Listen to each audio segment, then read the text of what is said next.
Good afternoon, or should I say evening, morning. Morning? At any rate, I am the Game Master. Pleased to make your acquaintance. Before we begin, there is something I must tell you. You see, my job is to draw you into this world with my voice and cards, which is why I believe it best for you to play with the sound on. In fact, I insist on it. However, as you can see, my voice is subtitled, so you can always read along as well.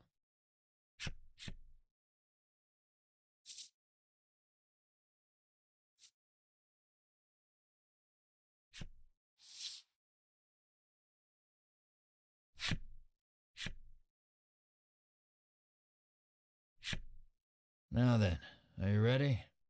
Let's begin. Welcome to Voice of Cards. You are about to take the first steps of your adventure. Through a realm of sword and sorcery you will travel, battling bloodthirsty monsters as you strive to realize your ambitions. I have every faith you will accomplish great things here. I am merely a witness to your exploits. Now then, your departure draws nigh. May your journey be a safe one.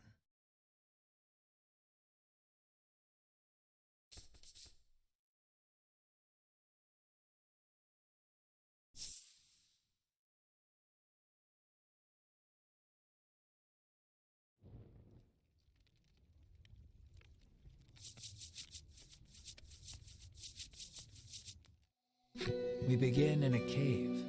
The surrounding rocks are slimy with damp. It feels as if some foul creature could leap out from the shadows at any. Yet in this horrible place gathers a fellowship of three, and one is a young woman. You can tell just by looking at her she enjoyed a good. Another is a stoic warrior. He stands at the ready, scanning his surroundings for any sign of threat. Last but not least is the old man. He has a sagely air and gazes into the darkness stretching out before him. These adventurers seek a certain treasure hidden in this cave.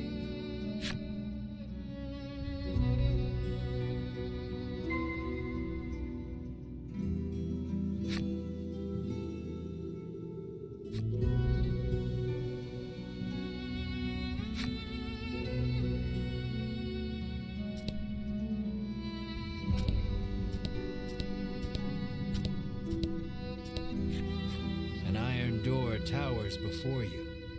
It has rather conspicuous handles.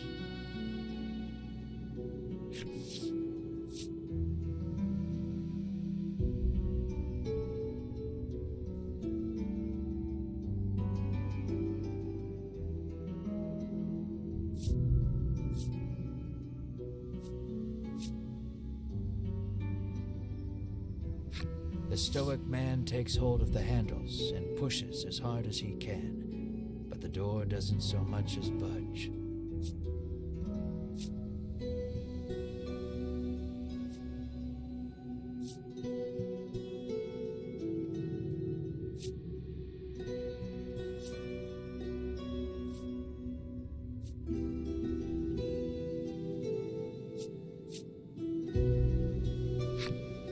The stoic man winds his leg back and lets fly a powerful kick into the door. As his foot connects, the door trundles to the side. So it was one of those sliding contraptions.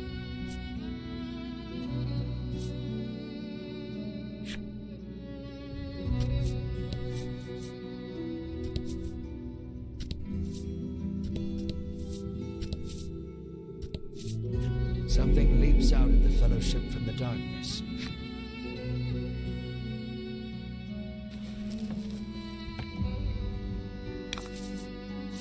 Don't hold back.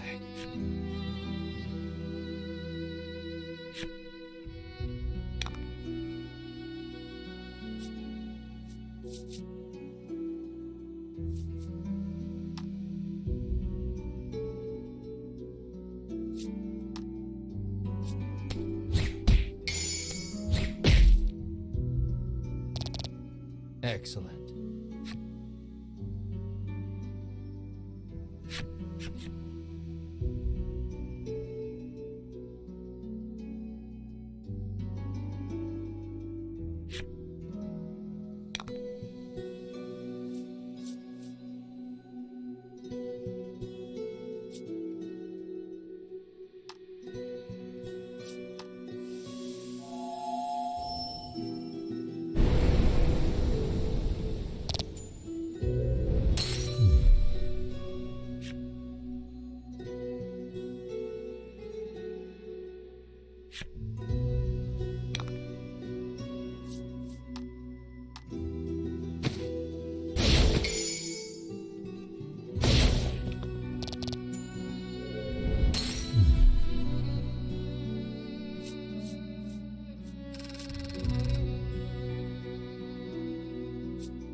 These adventurers have seen their fair share of battle and defeat their attackers with ease.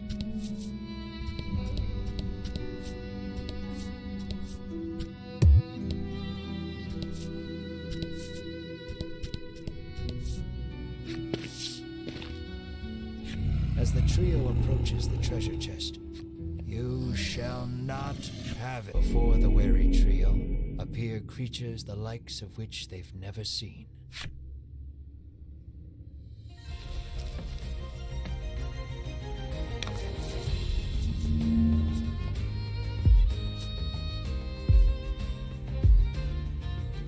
Don't hold back.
Excellent.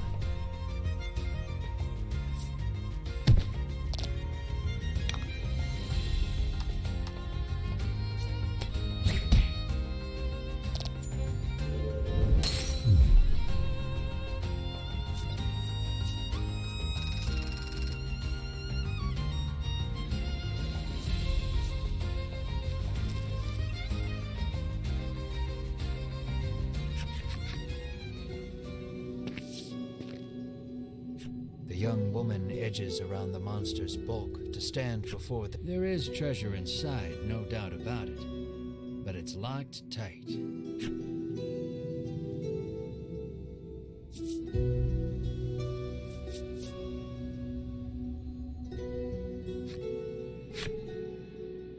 The woman slides the simple key into the lock. The chest clicks open. Inside is what appears for all the world to be an ordinary medicine bottle. At last we've retrieved the royal treasure, the old man says. The woman and warrior exchange a nod.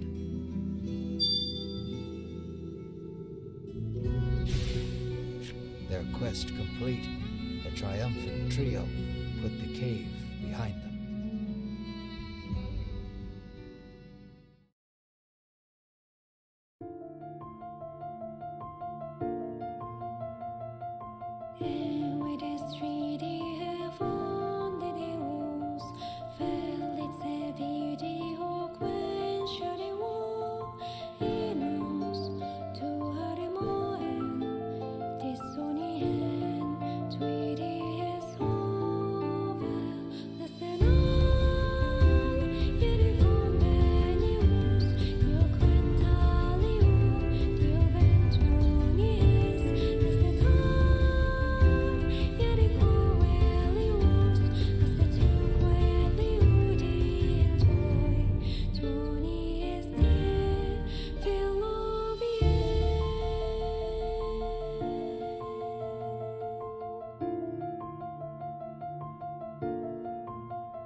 This is Castle Advent. Queen Nilla reigns over the kingdom from within its walls.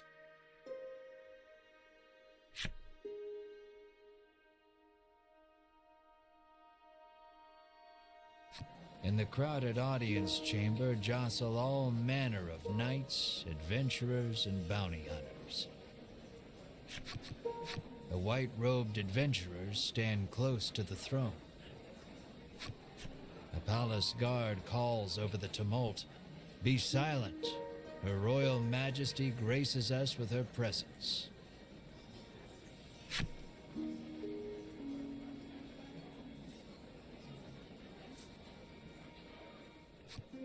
The cacophony ceases the moment Queen Nilla enters the chamber. Seated upon the throne, the queen faces the crowd, her lips part. "Thank you all for heeding my call to slay the dragon. Whatever it takes to defeat this reawakened evil, I ask that you do it. Whomsoever conquers this beast will be honored for ages to come and handsomely rewarded." At that, the gathered crowd cheers loud enough to shake the castle's very foundations. "Leave the dragon to us, Your Majesty," say the white-robed adventurers, as if the beast's demise at their hands is assured. "Indeed, you did well to reclaim the royal treasure," the queen replies. "I thank you, for my stomach becomes most upset without it, so the treasure is a staple of the royal medicine cabinet. It puts my mind at ease to know the Ivory Order offers its aid in slaying the dragon. The trio are disciples of the Ivory Order, a charitable organization beloved the realm over. Indeed, anyone would think this illustrious trio the heroes of our tale. But they'd be wrong.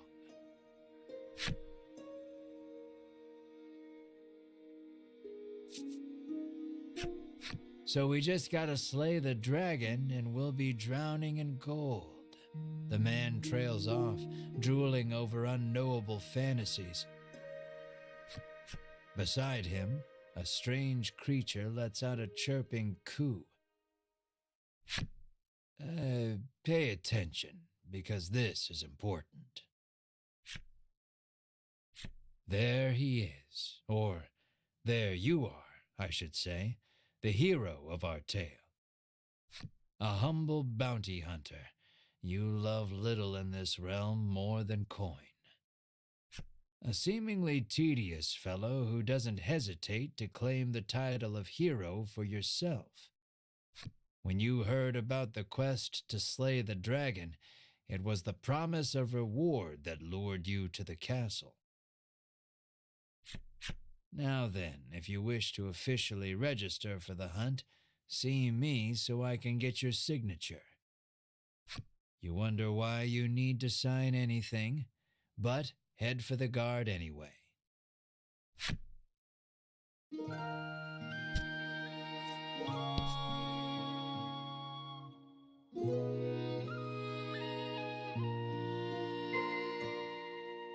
Shall we?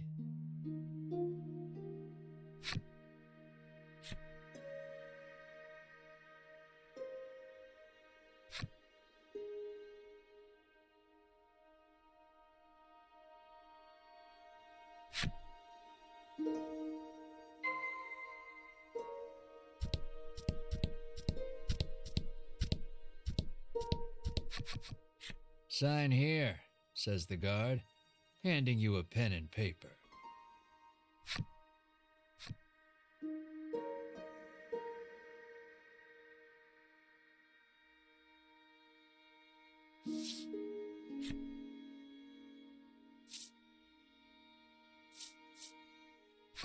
You sign your name. A fine name. After you've signed, the guard motions to the strange creature beside you, the monster too. You sign your companion's name as well, Mar. Mar, your friend and sometimes traveling companion. Though he can't speak the human tongue, he seems to understand it well enough. Thank you. Now we'll know what to have engraved on your tombstones. Can't ask the dead what name to mark their grave with, after all, the guard chortles. You want the reward as badly as you don't want to die. You figure you better make some strong friends.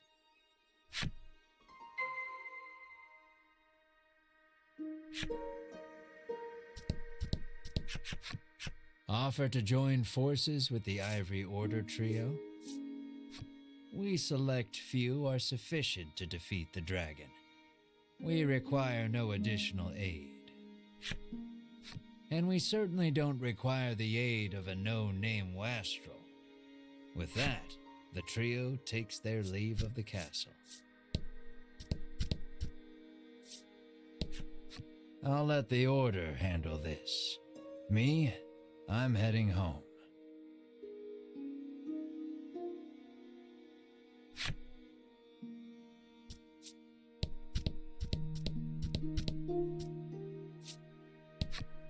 Never know what you might hear that'll lead you in the right direction. The man wanders off somewhere, muttering to himself.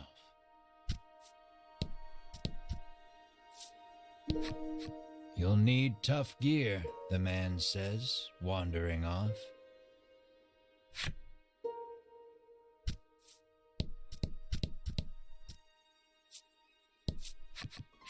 Let us depart. We have a realm to save. He grabs his less than enthused colleague by the wrist and drags her off. You catch a glimpse of the terrified look on her face, and then the two disappear out of the audience chamber.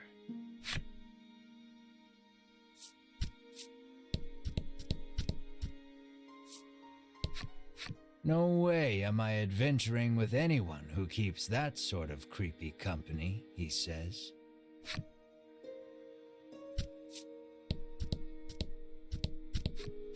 I am one of the guards charged with the castle's protection. I take not a single step from my post. I am one of the guards charged with the castle's protection. I'll leave the dragon slaying to you adventurers.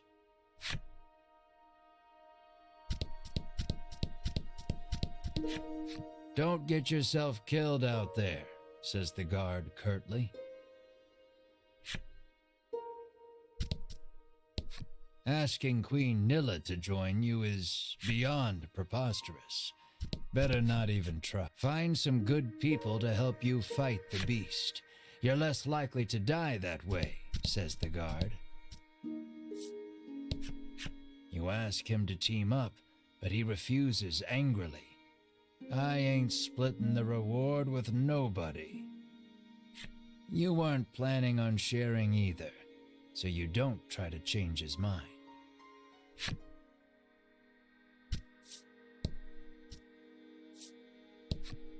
Before you even open your mouth to ask him to team up, he cuts you off. Thanks, but no thanks. The castle will close to visitors shortly. Please be on your way. You're shooed out of the castle. In the end, you set out, just the two of you, to hunt the dragon.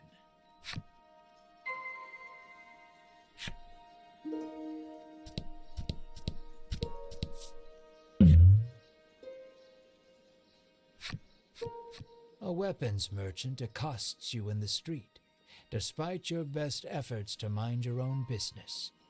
He speaks to you in a voice barely above a whisper. You want the most powerful weapon there ever was? He conspicuously checks his surroundings before revealing this weapon of apparent renown to you. To hear him tell it, this is a legendary weapon, and one of its kind at that. It can be yours for 20,000 gold pieces, he says. You can smell the scam a mile away, and yet the aura of this weapon does have something of the legendary about it.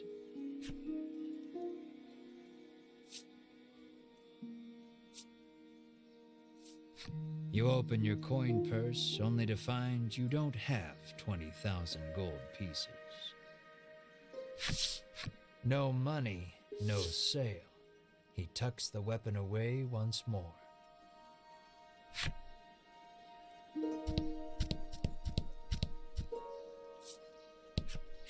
The old man kindly warned you of the dangerous monsters outside of town.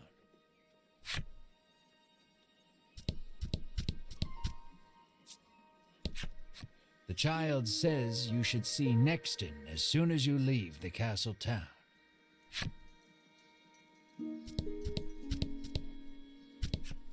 The door is shut tight. You spy a keyhole on it, suggesting the existence of a corresponding key.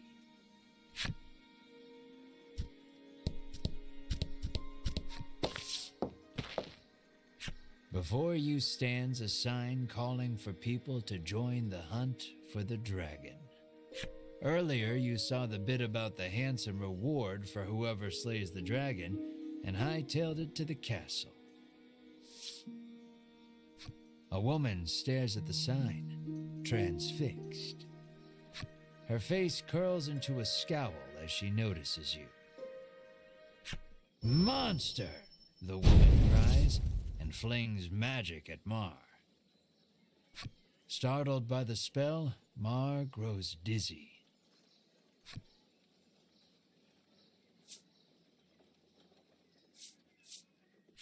You whirl to the woman and shout, "What are you doing?" "This ain't a monster," you growl, as the woman snarls over you, "I hate monsters." The two of you bicker for quite a while.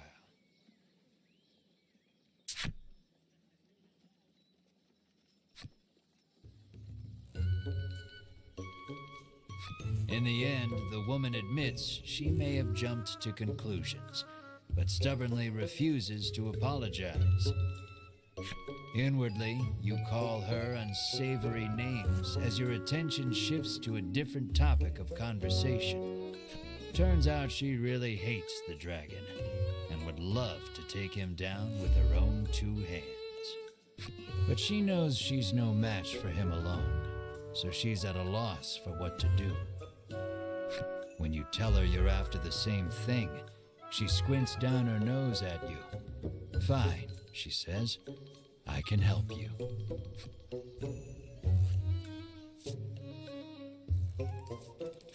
She's a little annoying, but you are looking for quest companions. "I only want to see the dragon dead. I don't care about anything else," she mutters. You overhear her remarks and grin without thinking. Then you don't care about getting a share of the reward. That suits you perfectly. You happily join forces with the black-clad woman. She introduces herself as Melanie. She tells you she is a witch, but says nothing of why she hates monsters or what grudge she bears against the dragon.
Welcome to Nexton, hails a man.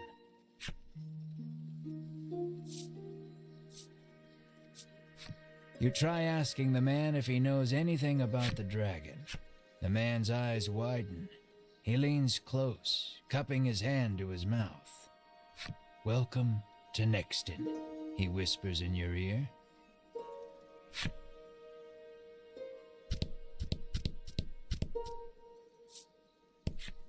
The woman tells you she's so terrified of what might happen if the dragon attacks the town. She hasn't been able to eat.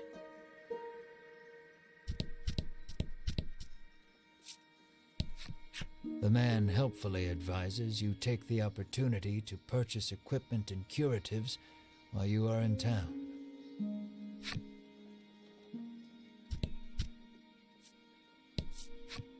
A woman sits hunched over by the side of the road. Upon catching sight of you, she calls out for your aid. She's sprained her ankle and needs you to take her to the nearby apothecary.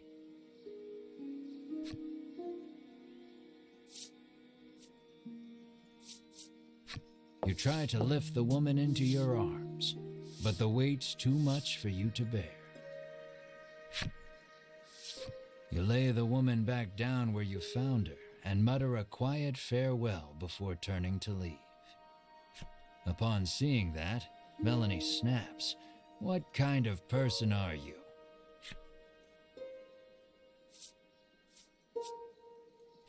Ain't like it's my fault she's hurt, you whine like a child.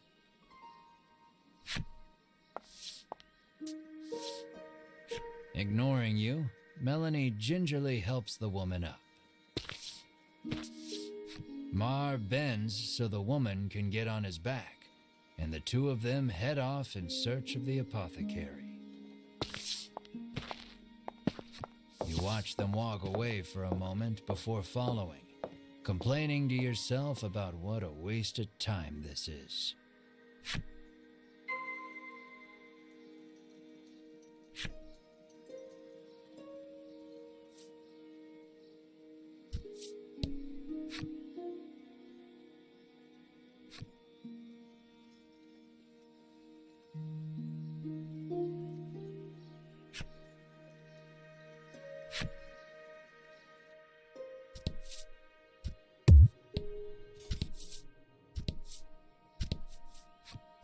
The girl says if you follow this road northwest for a bit, you'll come to Thryston.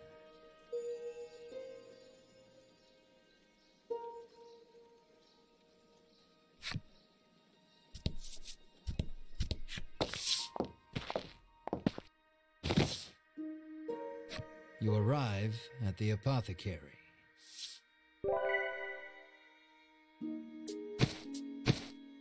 After taking a curative, the woman begins hopping up and down. Nothing holds a candle to Ivory Order medicine, she beams. She thanks you and pulls something from her breast pocket.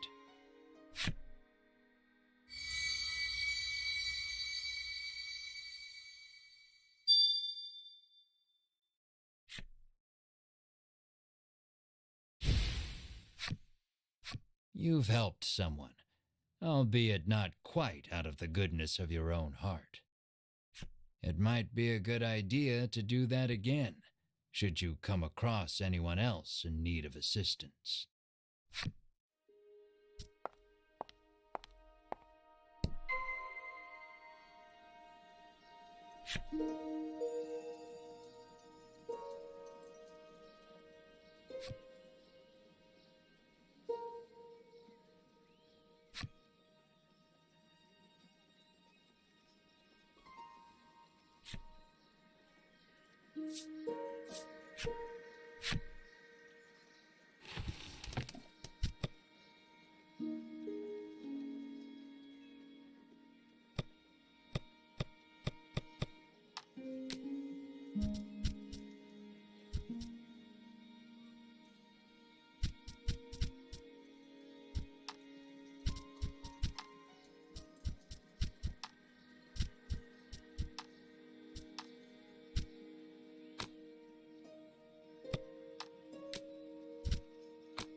It seems the majority of the world's medicine is made by the Ivory Order.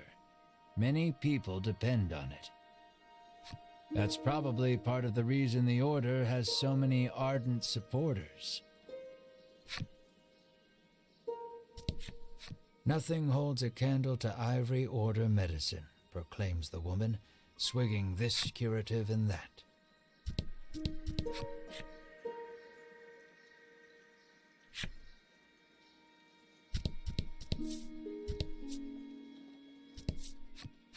Apparently a monster researcher lives in Thriston and might know something about the dragon. It seems you've learned all you can here. Time to move on.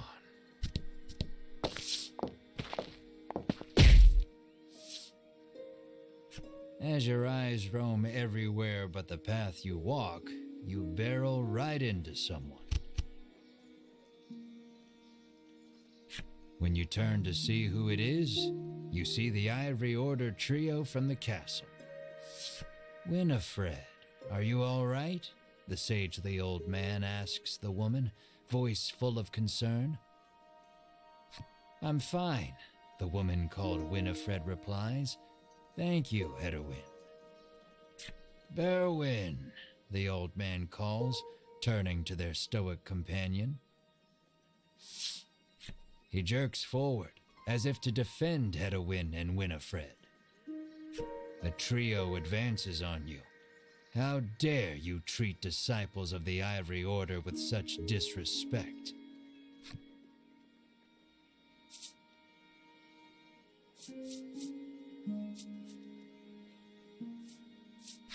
You fall to your hands and knees, pressing your forehead to the dirt in supplication. I offer my life as restitution, you sob. Winifred stares at you, bewildered you would go to such ridiculous lengths to apologize. Muttering a half-hearted apology, you try to keep walking. But that's when you notice something in your hand. Looks like you accidentally grabbed Winifred's coin purse when you ran into her. Thief, bellows Berwin, drawing his weapon. Guess you've got to fight your way past.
The Ivory Order laid you out flat. The Ivory Order trio looks at you like they can't believe such a weakling would even try to hunt down the dragon. Taking pity on your ineptitude, the Ivory Order trio uses their magic to heal your wounds. We mustn't tarry any longer. To the monster researcher of Thriston with us. Hedwin urges his companions and the trio depart.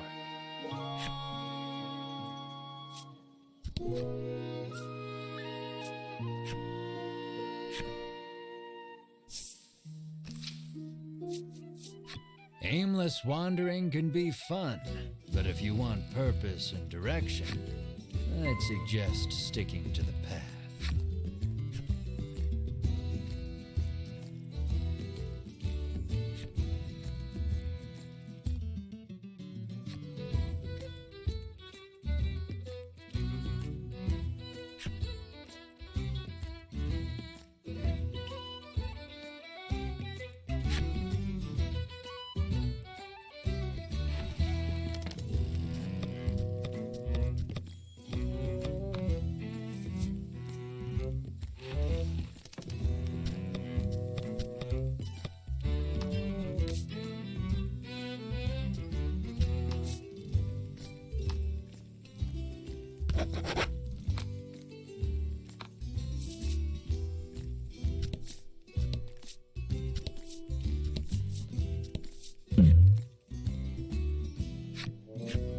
You journey onward, only to see a suspicious-looking elder appear before you. He proclaims himself a man of medicine who has discovered a revolutionary new curative. He would have one of your... There's no harm in trying it, he boldly claims. Well? Melanie's face twists in disgust, but she soon relents. I don't feel so well, Melanie mutters through a hand. What have you done to my friend? Who's going to pay for her treatment? Money. Forgive me, please, he stammers, handing you another bottle before fleeing out of sight. Fortunately, for you at least, it seems Melanie simply found the taste of the brew rather foul.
trees bearing very solid-looking nuts whip to and fro in the force of the gale. This doesn't bode well for you. One of the nuts flies off the tree and smacks you right on the head. The pain brings tears to your eyes.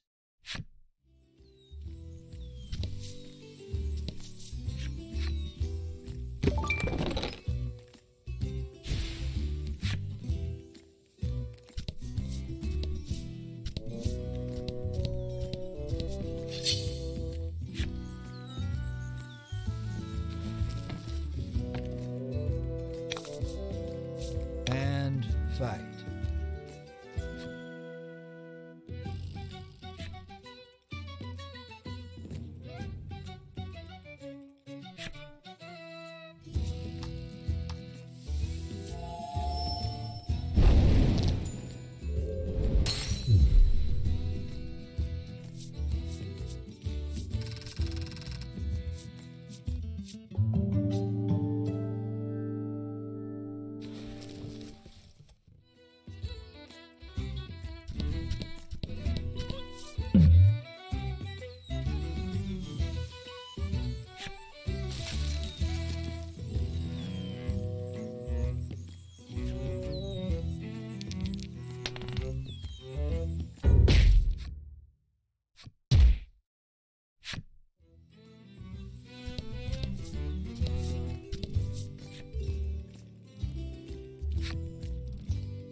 Thunder roars overhead.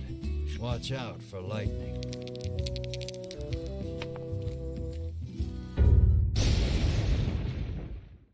That one almost hit you. You glance over your shoulder and see Melanie, charred and smoking.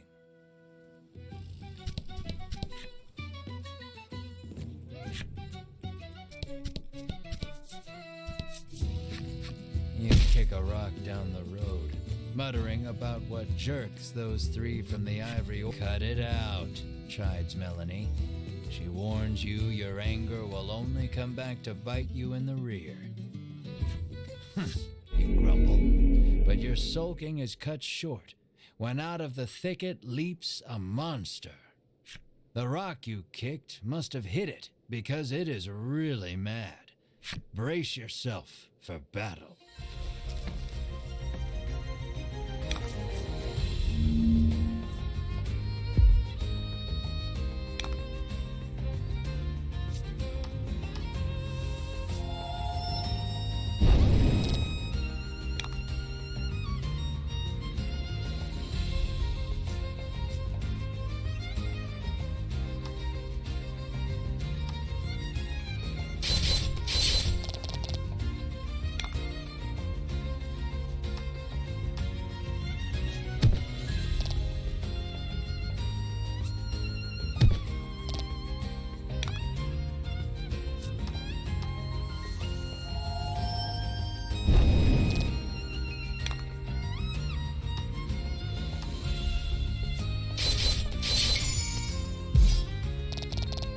Lucky.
How may I help you?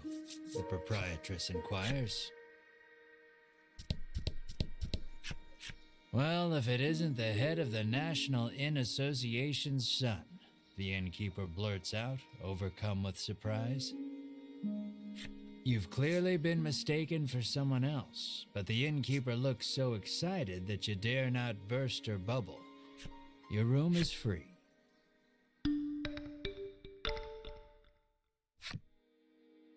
The party leaves the inn feeling rested.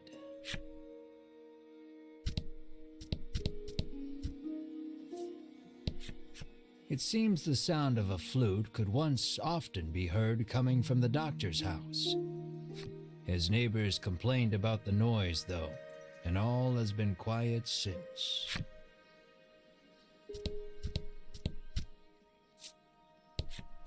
Apparently, monsters have been mugging people along this stretch of road lately. The Ivory Order is searching for where they're stashing the stolen goods.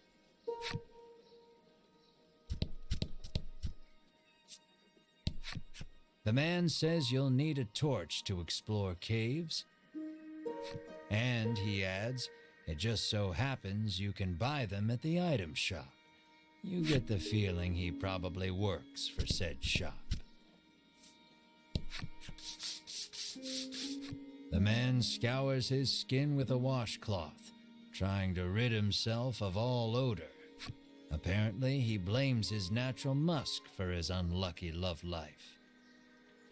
You catch a whiff of scent wafting off him. It is. An idea strikes you. Maybe getting rid of the toxins within the body would get rid of the odor without, too.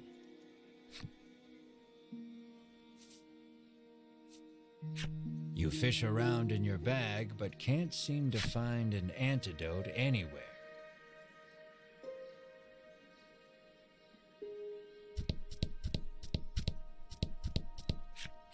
How may I help you? The proprietress inquires.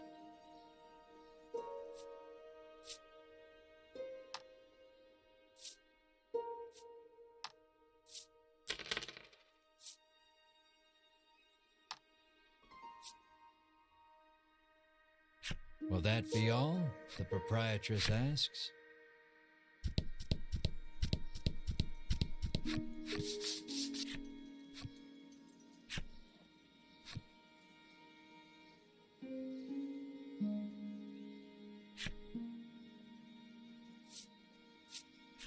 You hand him an antidote and he chugs it down.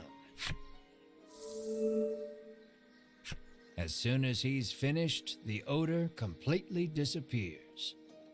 Overjoyed, the man resolves to tell the person he likes how he feels. From his breast pocket, the man pulls out something to give you in thanks.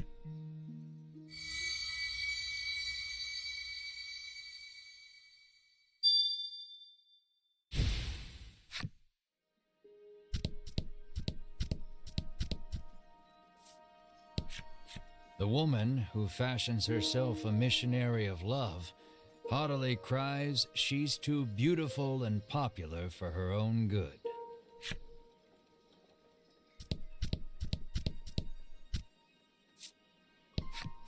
The woman tells you a monster stole something very valuable from her. If only— What did it steal, you ask? Medicine, says the woman, to give my skin a lustrous glow. Cyprian Cyprian Amber, has lived. All the townsfolk affectionately call him Cypri. If anyone knows anything about the dragon, it's him. He's a veritable monster expert.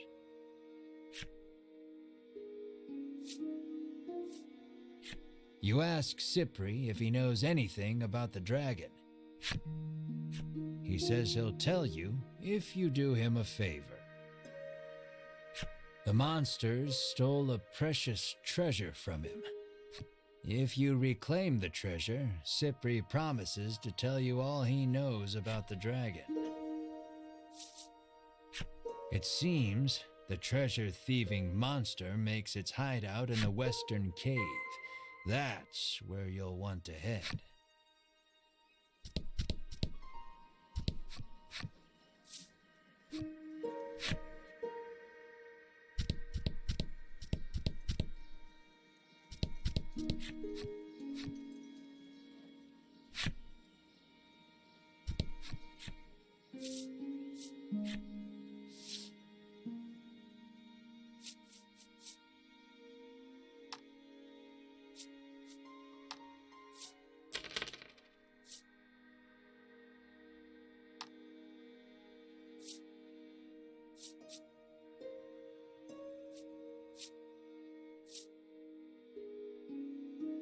Will that be all? The proprietress asks.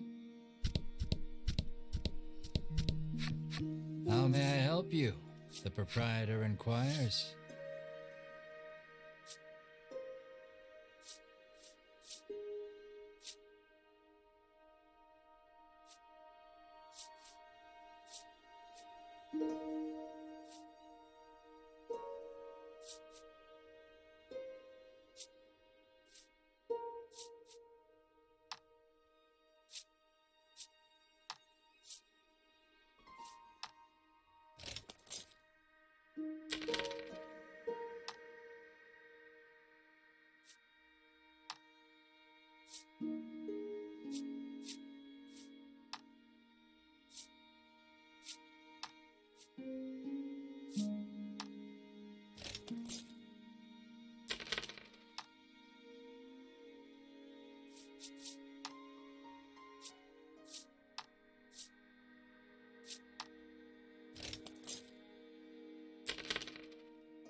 Will that be all? The proprietor asks.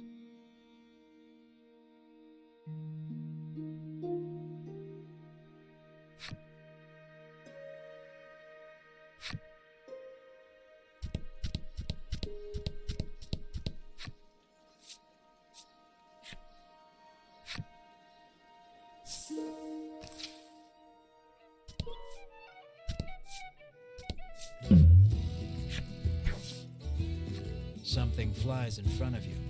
Your friends are startled back, but you manage to catch whatever it is. When you open your hand, you see what you've snagged.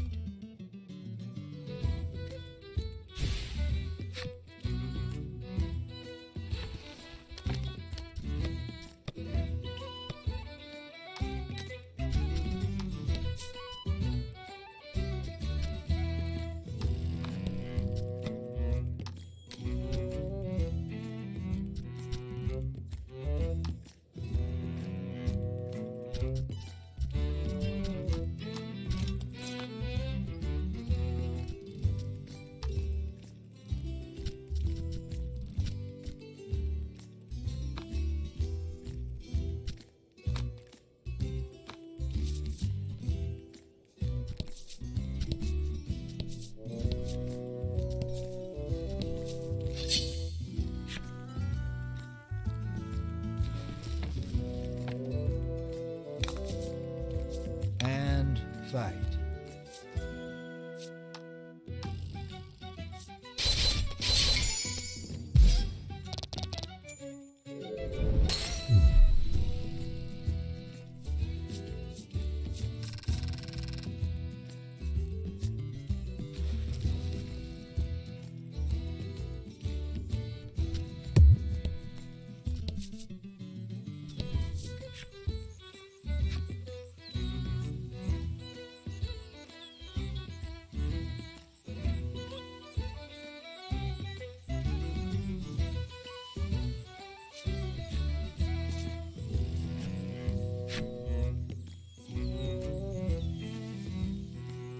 Light can't reach the furthest depths of the cave.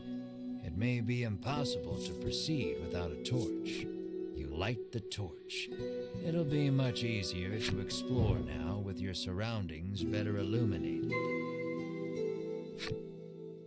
Though the torch lights your immediate surroundings, you still cannot peer far into the distance.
The ground tinkles beneath your feet. You look down to find it is littered with empty medicine bottles.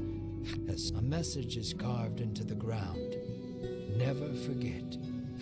A bitter final missive from an adventurer done in by monsters, perhaps.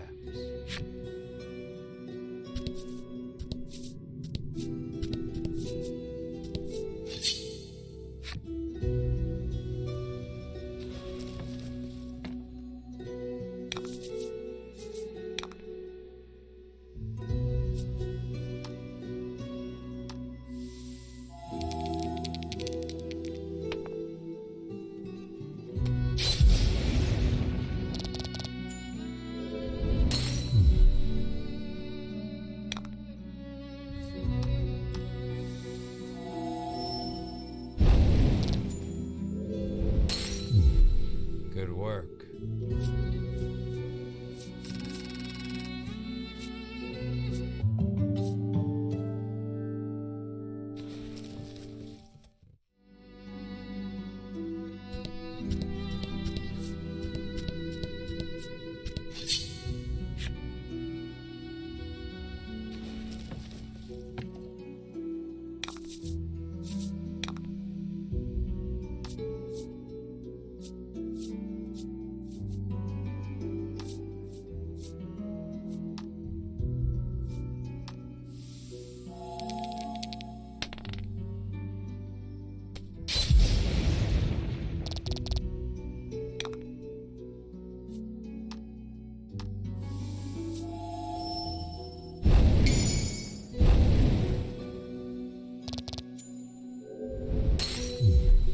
That was lucky.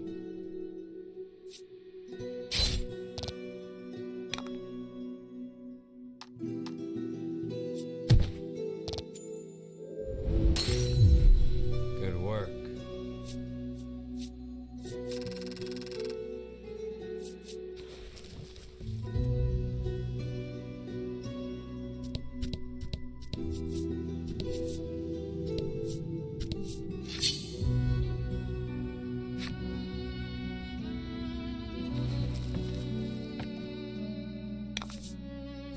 Let's do this.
Don't hold back.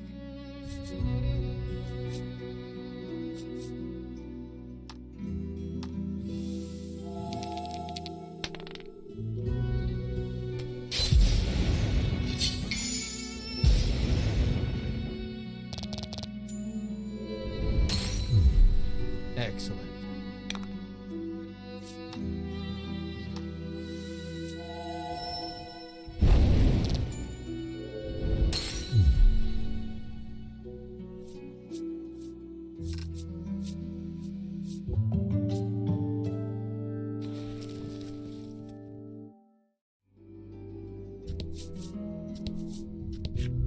The door is shut tight.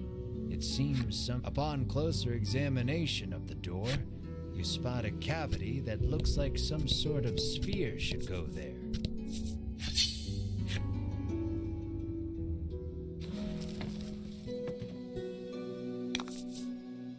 And fight.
the enemy.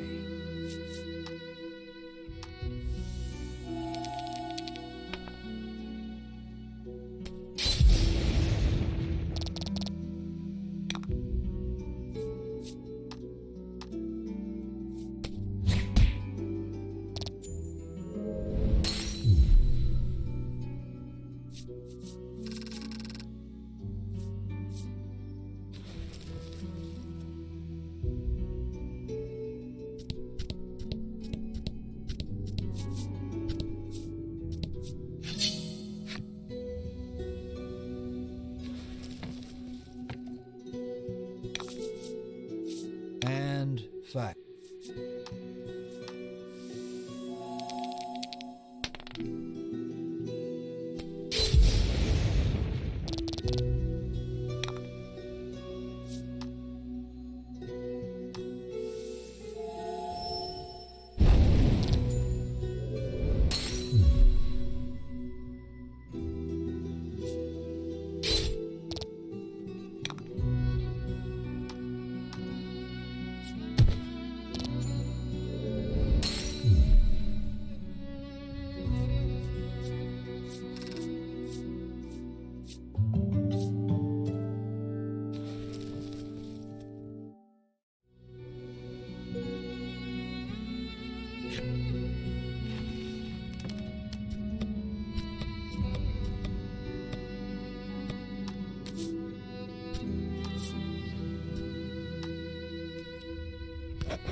You did great.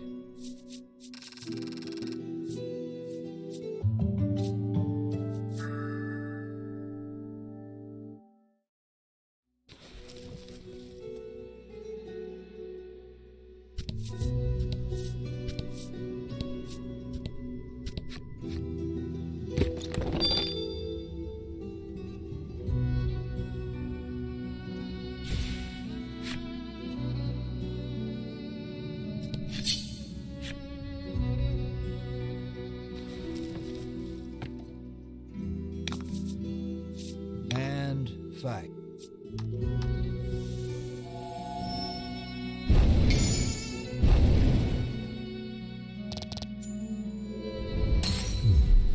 Oh?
put the magic sphere into the cavity, and the door opens.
Congrats.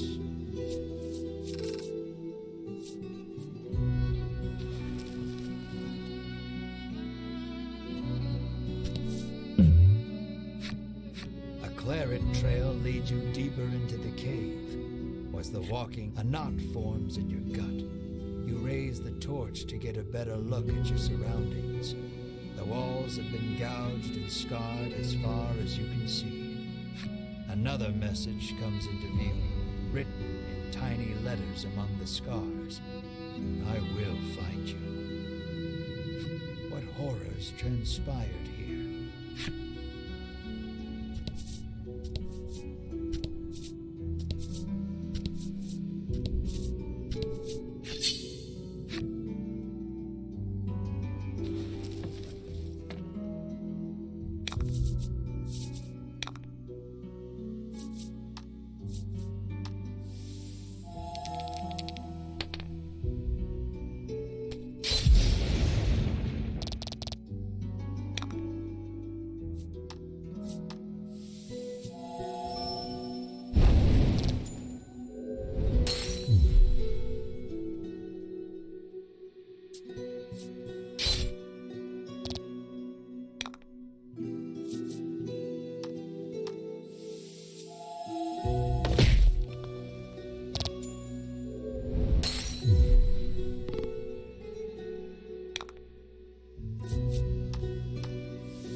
Press on, deeper into the cave. Two mummified bodies lie close beside one another, their hands clasped together. Beside them, a message written in blood. We leave together. Perhaps they were lovers? Whatever the case, you notice the bellwether nestled in their hands. You gently pry it free, bend a knee, and say a small prayer for the dearly departed.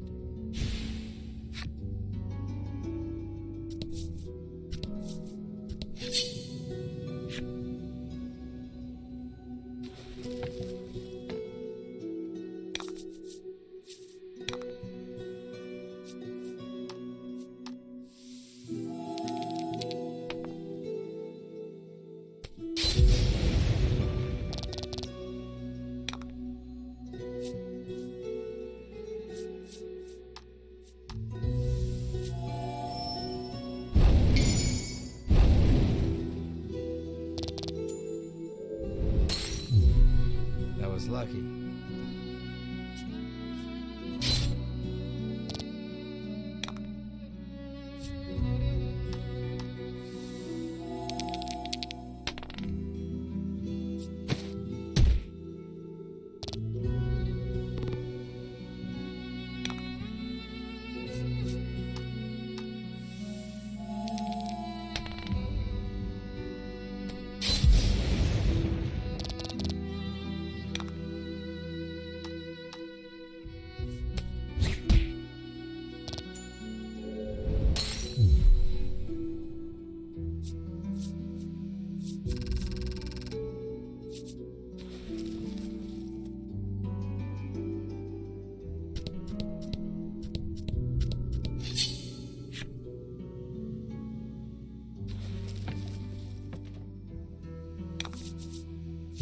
Let's do this.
about the enemy.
And fight.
Don't hold back.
You make to open the chest, but an ominous voice echoes around you. I will not relinquish my hoard. The next instant, something leaps at you out from the darkness.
Monster defeated, you turn toward the treasure chest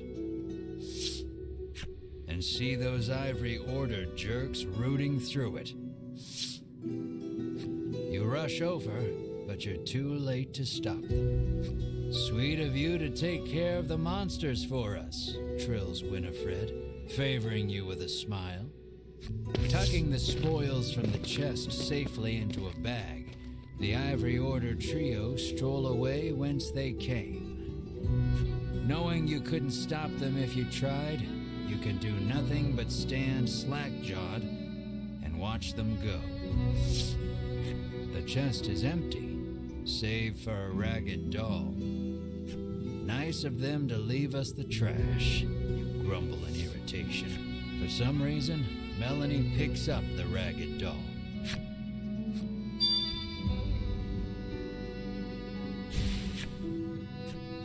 Your shoulders slump. All that effort, and this. You find nothing else even close to treasure. Hope Cypri is ready for bad news. Leave now would be... You left the western cave.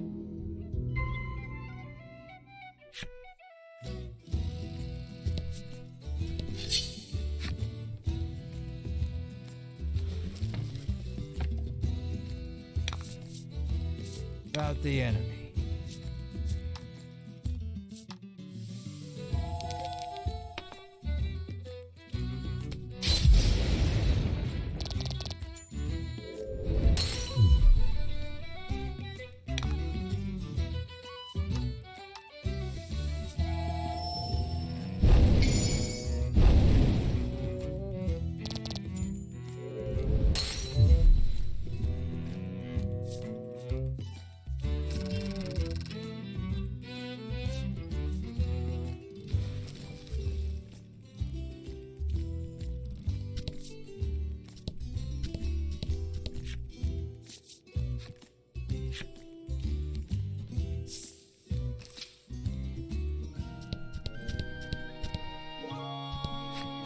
Here to stay the night? The innkeeper asks the moment you set foot in the inn.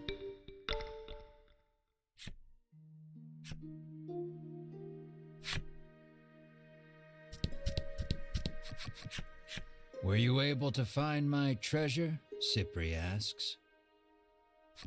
This is all we found, says Melanie, withdrawing the ragged doll.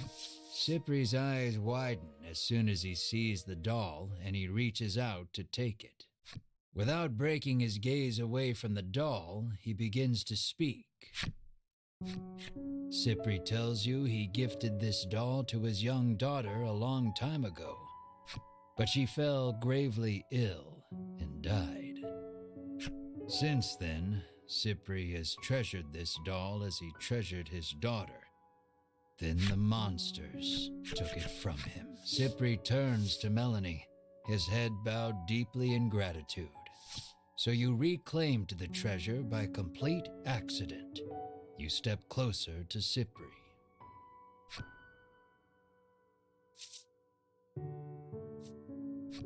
How are you going to thank us? You rudely inquire.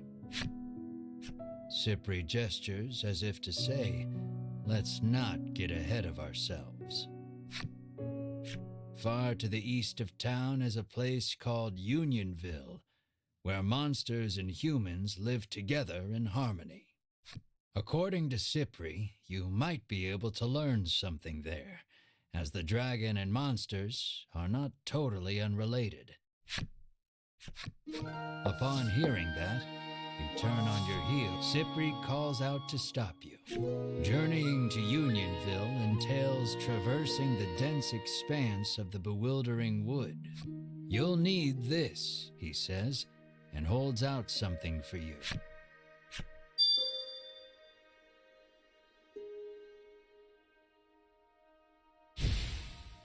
You won't make it through the bewildering wood without it, Cypri says. Your sights set on the distant Unionville, you resolve to navigate through the bewildering wood.